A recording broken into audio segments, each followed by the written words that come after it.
তুই আমার দেবর তিতাস। তাছাড়া আমার চেয়ে গুণে গুণে 4 বছরের ছোট। তোর সাথে বৈবাহিক সম্পর্ক স্থাপন করা আমার পক্ষে সম্ভব নয়। চলে যা তুই। কথাটা বলেই ভোর দ্রুত পায়ে প্রস্থান করল। তিতাস চাইলেও আর কিছু বলতে পারল না। নিশ্চুপ হয়ে দাঁড়িয়ে রইল। বিশ্রী এক পরিস্থিতিতে আটকে গেছে সে। কিছুতে এই পরিস্থিতি সামলে উঠতে পারছে না। লাজ লজ্জা ভেঙে নিজে ভোরকে বিয়ের প্রস্তাব দিতে এসেছে, যাকে বিগত 6 মাস আগে সে বড় ভাবির আসনে বসে সম্মান করে এসেছে। অথচ আজ সব দোষ ওর বড় ভাইয়া পিয়াসের। সে থাকলে এমন কিছুই ঘটতো না, আর না তাকে এই পরিস্থিতির সম্মুখীন হতে হতো। ভোরের গমন পথে একবার তাকিয়ে তিতাসও ভোরের বাসা থেকে বেরিয়ে গেল। যা বলার ভোর তো বলে দিয়েছে, আর দাঁড়িয়ে বা কি হবে। ভোরের বাবা মাও কিছু বলতে পারলেন না, শুধু নীরবে দীর্ঘশ্বাস ফেললেন। ভোর ওনাদের একমাত্র মেয়ে। ওনারা সর্বদা মেয়ের সিদ্ধান্তকে আগে গুরুত্ব দেন, যা এতকাল হয়ে এসেছে। কারণ ভোর কখনো ওনাদের অসন্তোষ এমন কাজ করেনি, হয়তো করবেও না। তাছাড়া ভোর খুব বুদ্ধিমতী মেয়ে, যা করবে অবশ্যই ভেবে চিন্তেই করবে। পূর্বে যেমন ওনারা ভোরকে জোরপূর্বক কিছু চাপিয়ে দেননি, এই পরিস্থিতিতেও দেবেন না। তিতাস বেখেয়ালিভাবে হাঁটছে ফুটপাতের রাস্তা ধরে। চঞ্চল প্রাণবন্ত ছেলেটা এই 3টে মাসে কেমন চুপসে গেছে। ওর না আছে খাওয়া দাওয়ার ঠিক ঠিকানা, আর না ঘুম। বাসায় যা পরিস্থিতি, কোনোটাই ঠিকঠাক হচ্ছে না। তাছাড়া বিয়েতে যদি ভোর মত দিত, হয়তো পরিস্থিতি কিছুটা সামলে উঠতে পারত, কিন্তু তা তো হচ্ছে না। সত্যি বলতে ভোরেরই বা কী দোষ? সেও মানুষ, তারও মন বলে কিছু আছে। ওর নেওয়া সিদ্ধান্তটা যথেষ্ট যুক্তিযুক্ত। এসব ভেবে তিতাস আকাশের দিকে তাকিয়ে দীর্ঘশ্বাস ছাড়ল। বুকে জমায়িত অপ্রকাশিত কথাগুলোও যদি এভাবে উড়িয়ে দেওয়া যেত, তাহলে বেশ হতো। অন্তত প্রতিটা সেকেন্ডে টেনশনের হাত থেকে রেহাই পেত। তিতাস ফোনে সময় দেখে একটা পার্কে গিয়ে বসল। কেবল 5টা 20 বাজে। আগে এই সময়ে বন্ধুদের আড্ডা, নয়তো প্রিয় বাইকটা নিয়ে দিক বেদিক ছুটত। পড়াশোনার অবসরে এই দুটোই তার পছন্দের কাজ। কতই না মধু ছিল সেই দিনগুলো। হঠাৎ দমকা হাওয়ার মতো পিয়াসের সিদ্ধান্ত ও পরিস্থিতিটাই বদলে দিল, ধূলিসাৎ করল তাদের রঙিন স্বপ্ন। পিয়াসের সঙ্গে ভোরের বিয়েটা 2 পরিবারের সিদ্ধান্তেই হয়েছিল। তাছাড়া ভোর আর পিয়াস সেম ব্যাচের, দুজন ডাক্তারি পাশ করে নিজ নিজ কর্মে নিয়োজিত। তবে তাদের মধ্যে প্রণয় ঘটিত সম্পর্ক ছিল না। কাছের এক আত্মীয়ের মাধ্যমে এই বিয়ের প্রস্তাব এসেছিল। তবে ভোর আর তিতাস ছিল পূর্ব পরিচিত। ওদের সম্পর্ক ভীষণ মধুর ও খুনসুটিময়। মূলত ওদের পরিচয় হয়েছিল হাস্যকর ঘটনার মাধ্যমে, যা এখনও তাদের মস্তিষ্কে গেঁথে রয়েছে। তিতাসও মেডিকেলের ছাত্র, মেধাবী একজন স্টুডেন্ট। তার ইন্টার্নশিপ বর্তমানে চলমান। দেখতে ভদ্র হলেও সে বেশ চঞ্চল প্রকৃতির। একদম চঞ্চলতার দিক থেকে বেশ জনপ্রিয় বটে। একদিন বন্ধুদের উস্কানিতে ড্রেয়ার নিয়ে ভোরের কাছের বান্ধবীকে প্রেমপত্র পাঠিয়েছিল। বয়সে ছোট হয়েও বড় আপুকে চিঠি দেওয়াতে ভোররা বেশ মজা নিয়েছিল। এরপর ভোরের বান্ধবীরা ওকে দেখলেই ওগো কলিজা শুনছো বলে চেঁচিয়ে উঠত। তখন ওদেরকে দেখে তিতাস মুখ কুঁচকে এড়িয়ে যেত। যেখানে দেখা হতো সেখানেই তিতাসকে পচাতে থাকতো তারা। পিয়াস এই ঘটনাটা শুনে হেসে বলতো, ভাই ওই দেখ তোর কলিজার দল আসছে। এই কথা শুনে তিতাস বিরক্তিতে মুখ কুঁচকে পালিয়েও যেত। অবশেষে ভোরের বান্ধবীদের হাত থেকে রক্ষা পেতে তিতাস ভোরকে ডিয়ারের ব্যাপারটা জানায়। তারপর তিতাস ওদের থেকে রেহাই পায়। তখন থেকে সে ভোরকে চেনে। তবে ওকে একা দেখলেই ভোর খোঁচা মারতে ভুলতো না। প্রত্যুত্তরে তিতাস শুধু হাসত। মূলত এভাবেই ওদের পরিচয় হয়েছিল। এছাড়াও ভোর দেখতে নজর করা এবং বেশ ভদ্র। পিয়াসের সঙ্গে ভোরের বিয়ের কথা শুনে সেও মত দিয়েছিল। সব কিছু ঠিকঠাক হওয়াতে ওদের বিয়েও সম্পূর্ণ হয়েছিল। তিতাস কত হাসি ঠাট্টাও করেছিল এইসব নিয়ে। তারপর বিয়ের কার্য শেষে ভোরকে ওদের বাসায় নিয়ে যাওয়ার পরপরই পিয়াস আত্মহত্যা করে। ভোর তখনও একরাশ রঙিন স্বপ্ন নিয়ে ড্রয়িং রুমে আত্মীয়দের মধ্যে বসেছিল। সবাই তখন নতুন বউ দেখতে ব্যস্ত।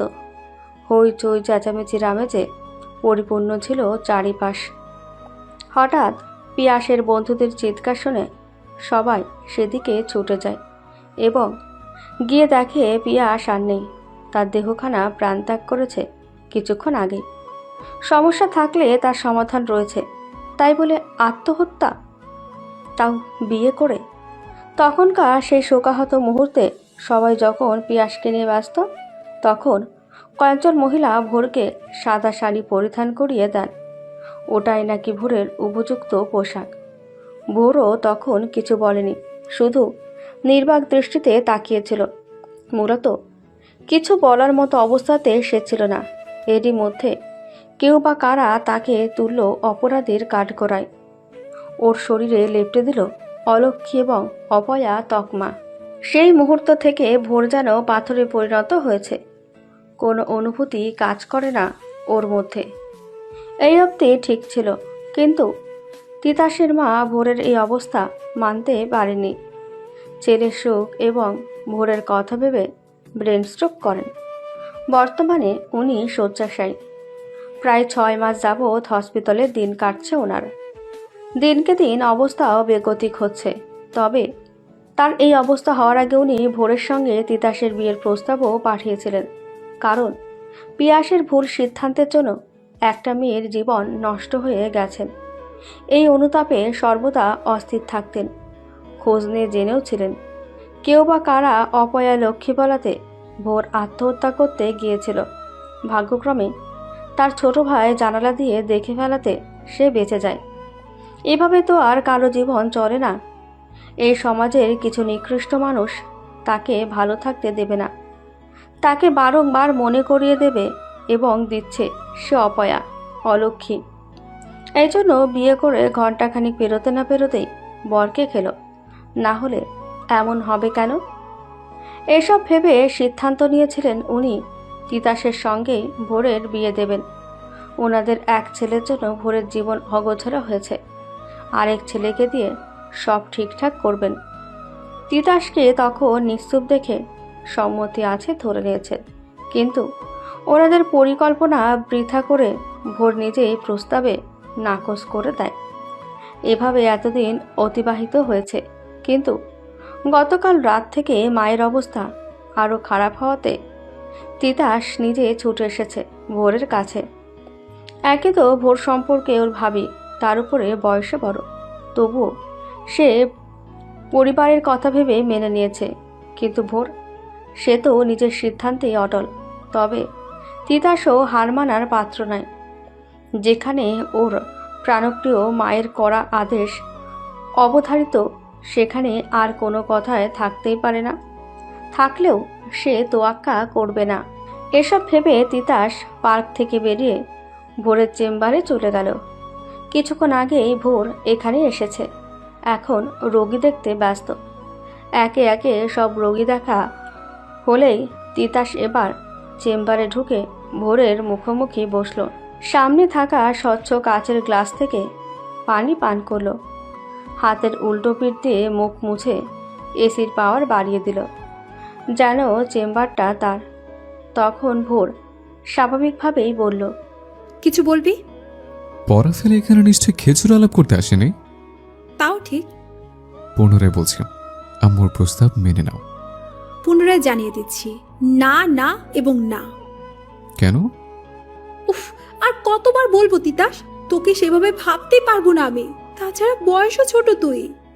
বয়সন্ধির পর কোনো ছেলে আর ছোট থাকে না, আর আমি তো বয়সন্ধি পেরিয়ে টকবগে যুবক। তাহলে? তিতাসের কথা শুনে ভোরের মুখটা থমথমে হয়ে গেল। ভোর রেগে কিছু বলতে উদ্যত হলে তিতাস ইশারায় ওকে থামিয়ে দিল। তারপর সঙ্গে করে আনা রিপোর্টগুলো দেখিয়ে অতি শান্ত কণ্ঠে বলল, বাই চান্স আম্মুর কিছু হলে আমি তোমাকে ছেড়ে কথা বলবো না, ভোর চৌধুরী। উপরোক্ত কথাটা বলে তিতাস প্রস্থান করল।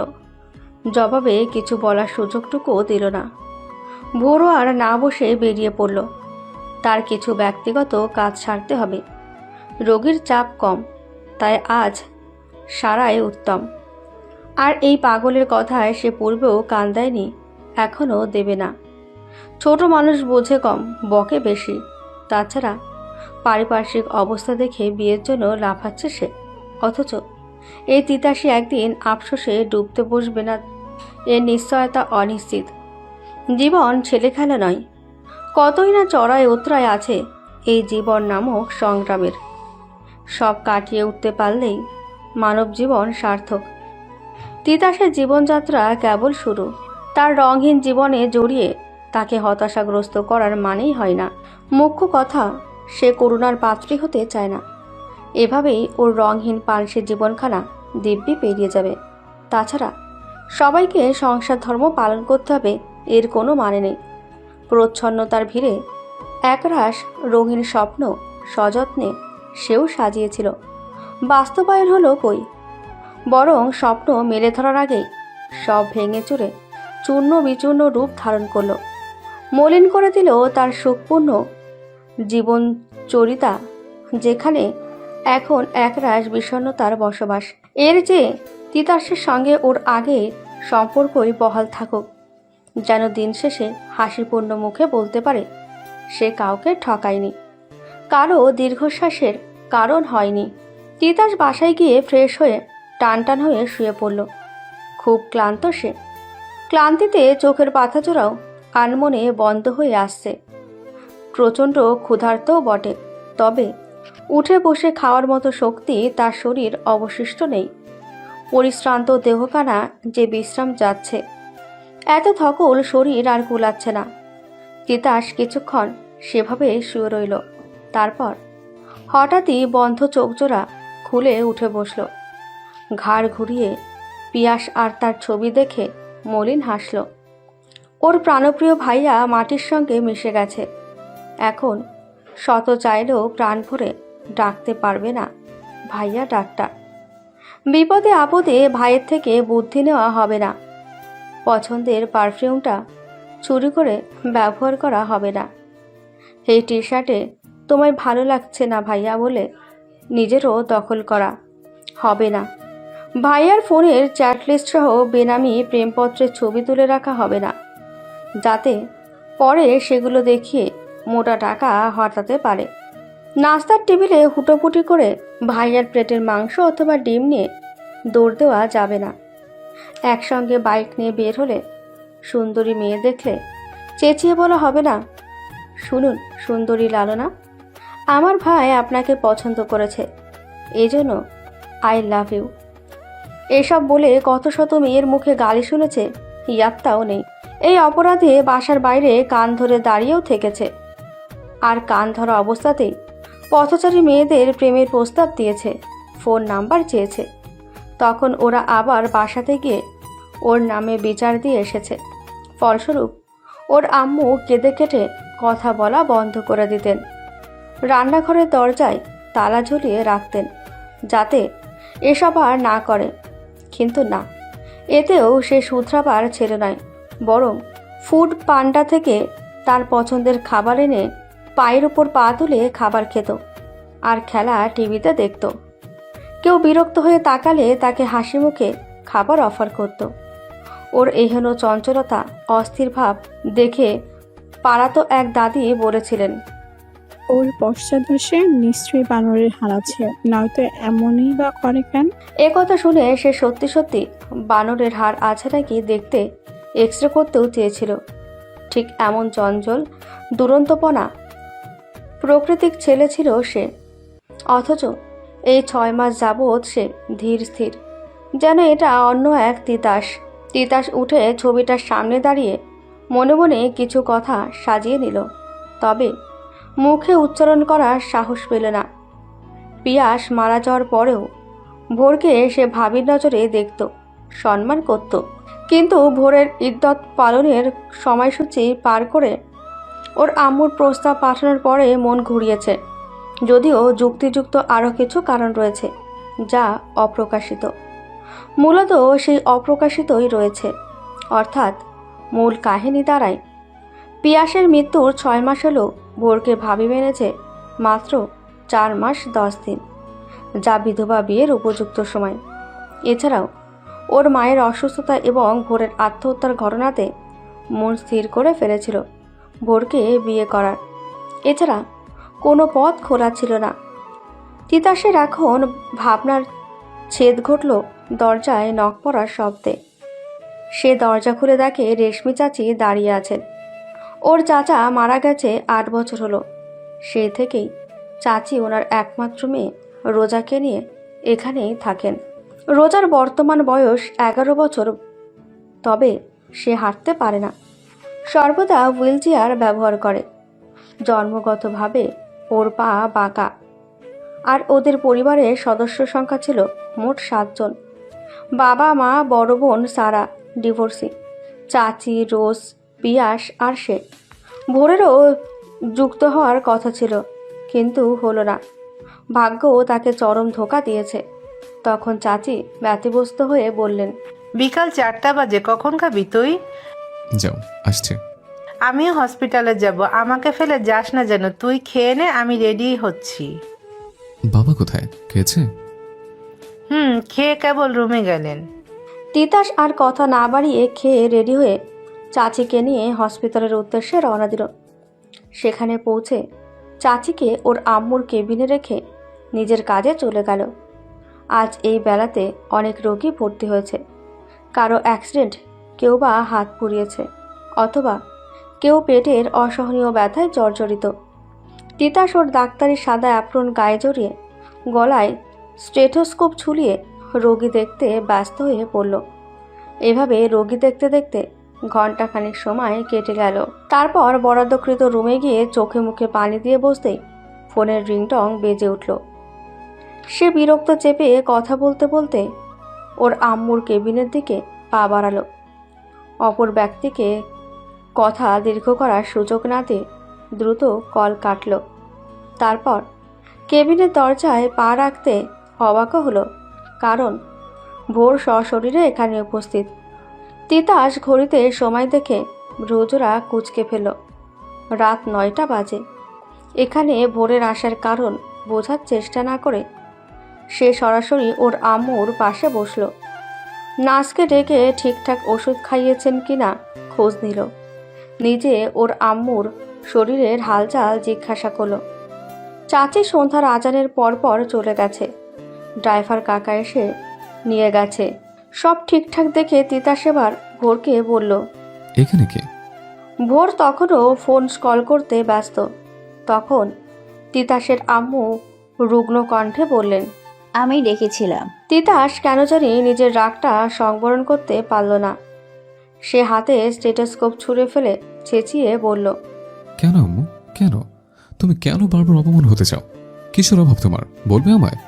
এই মেয়েটির সুযোগ বুঝে নাচাচ্ছে তোমাকে, বলছো না তুমি? কেন ডেকেছো তুমি ওকে? এক্ষুনি তাকে যেতে বলো, এক্ষুনি। যার অহংকারে মাটিতে পা পড়ে না, রূপের গরিমা শেষ হয় না, তাকে আর কখনো ভুলে ওখানে আসতে বলবে না। এবার ভোর নিঃশব্দে চেয়ার ছেড়ে উঠে তিতাসের মুখোমুখি দাঁড়ালো। তারপর সজোরে একটা থাপ্পড় বসে অতি শান্ত কণ্ঠে বলল, ছোট ছোটর মতোই থাকবি। ফার্দার বাড়তি কথা বললে থাপড়ে মারির দাঁত ফেলে দিব, বেয়াদব কোথাকার। তিতাস জবাব না দিয়ে ভোরের দিকে ক্ষিপ্ত দৃষ্টিতে তাকিয়ে রইল। রাগে ও শরীর কাঁপছে। একটা অসুস্থ মানুষ এতবার বলার পরেও তার কথা রাখছে না। এখন আসছে বেচারি ঢং তাকাতে, আধিক্যতা। তিতাসের আম্মু শুয়ে নিশ্চুপ হয়ে শুধু দেখছেন। বললেও ওরা শুনবে না। দুজনে ঘাড়তারা জাত। এই 6 মাসে এমন কাহিনী বেশ কয়েকবার ঘটিয়েছে তারা। তখনও তিতাস রাগান্বিত দৃষ্টিতে সেভাবেই তাকিয়ে রয়েছে, যেন ভোরকে আস্ত গিলে খাবে, নতুবা চোখ দিয়ে ভস্ম করে দেবে। তখন ভোর ও দৃষ্টি দেখে তিতাসকে পুনরায় থাপ্পড় মেরে বলল, তাকা, সুন্দর করে তাকা বলছি। আরেকটা বার দিব কিন্তু। কি কথা কানে যাচ্ছে না? তিতাস মার খেয়ে আর দাঁড়ালো না, গম গম শব্দ তুলে কেবিন ছেড়ে বেরিয়ে গেল। তখন অদূরে দাঁড়িয়ে থাকা ব্যক্তি